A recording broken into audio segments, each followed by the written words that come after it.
వనపర్తి జిల్లాలో రిజిస్ట్రేషన్లకు అదనపు ఛార్జీలు, ప్రజలపై పడిన పెనుభారం. వనపర్తి డాక్యుమెంట్ రైటర్స్ మరియు రియల్ ఎస్టేట్ సంఘం ప్రభుత్వానికి విజ్ఞప్తి. ప్రభుత్వం ఆగస్టు 1వ తారీఖు నుంచి రిజిస్ట్రేషన్ ఛార్జీలు పెంచడానికి నిర్ణయించింది. అందుకు Wanaparthy document writers and real estate సంఘం ఈరోజు నిర్వహించడం జరిగింది. గత ప్రభుత్వం ఎల్ఆర్ఎస్ను ప్రవేశపెట్టడం ద్వారా రియల్ ఎస్టేట్ రంగం తెలంగాణ రాష్ట్రంలో పూర్తిగా దెబ్బతింది. గత ప్రభుత్వ హయాంలో కూడా రిజిస్ట్రేషన్ ఛార్జీలు బాగా పెంచడం జరిగింది. రియల్ ఎస్టేట్ రంగం పూర్తిగా దెబ్బతిని ఫ్లాట్లు అమ్ముడుపోలేని పరిస్థితి ఈరోజు మార్కెట్లో ఏర్పడింది.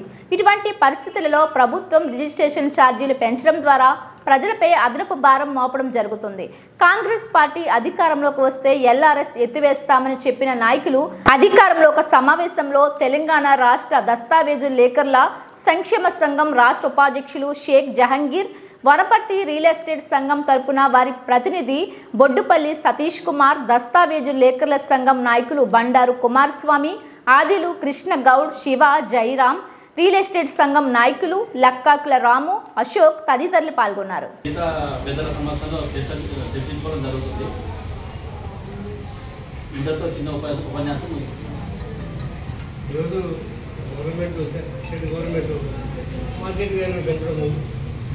కాబట్టి దానికి గతంలో ఉన్న మార్కెట్ వాల్యూ ప్రకారంగానే ఉండాలని కోరుకుంటున్నాము. ఎందుకంటే ఇప్పటి వరకు కూడా రిజిస్ట్రేషన్లు చాలా తక్కువైపోయినవి. రైటర్స్ కానీ ఎవరికి కానీ మార్కెట్ బిజినెస్ లేదు, చాలా ఇబ్బందులు పాలైనవి. కాబట్టి ఇప్పటితో పెంచితే విధంగా ఇబ్బందులు అయ్యి క్యాపిటల్ మూసుకోవడం జరుగుతుంది. కాబట్టి దీన్ని రద్దు చేసుకోవాలని చెప్పి మాట్లాడదాం.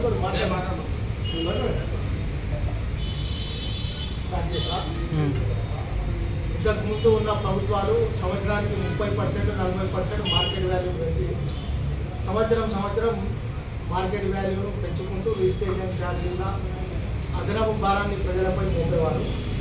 2014 నుంచి 2022 వరకు మార్కెట్ వాల్యూలు ఎలాంటి సవరణలు చేయకుండా 2022వ సంవత్సరం ఒకే సంవత్సరంలో దాదాపు 2 సార్లు 400% నుంచి 500% దాకా మార్కెట్ వాల్యూ పెంచడం ద్వారా మున్సిపాలిటీలో కానీ గ్రామీణ ప్రాంతాల్లో కానీ రిజిస్ట్రేషన్ ఛార్జీలు ఇప్పటికే ప్రజల మీద తడిసి మోపడగాయి. ఇప్పుడు వచ్చిన ప్రభుత్వం, గత ప్రభుత్వం ఎల్ఆర్ఎస్, బీఆర్ఎస్ను అమల్లోకి తెస్తే మేము అధికారంలోకి వస్తే ఎల్ఆర్ఎస్, బీఆర్ఎస్ను ఎత్తేస్తామని ఇప్పుడు అధికారంలో ఉన్న నాయకులు గతంలో ప్రతిపక్షంలో ఉన్నప్పుడు చెప్పడం జరిగింది. దయచేసి ప్రభుత్వం ఎల్ఆర్ఎస్, బీఆర్ఎస్ను వెంటనే ఎత్తేసి ప్రజలకు కలుగుతున్న ఈ ఇబ్బందిని ప్రభుత్వం గ్రహించాలని విజ్ఞప్తి చేస్తూ, అలాగే ఇప్పుడున్న పరిస్థితులలో రియల్ ఎస్టేట్ మార్కెట్ పూర్తిగా క్షీణించి తెలంగాణ రాష్ట్రంలో ప్లాట్లు ఇండ్లు అమ్ముడుపోక రియల్ ఎస్టేట్ వ్యాపారంపై ఆధారపడ్డ రియల్టర్లు, అలాగే డాక్యుమెంట్ రైటర్లు జీవనోపాధిని దాదాపు కోల్పోయినారు. ఇప్పుడున్న పరిస్థితులలో రేట్లు పెంచడం వల్ల ఇంకా ప్రజలపై అదనపు భారం పడుతుంది. రియల్ ఎస్టేట్ రంగం ఇంకా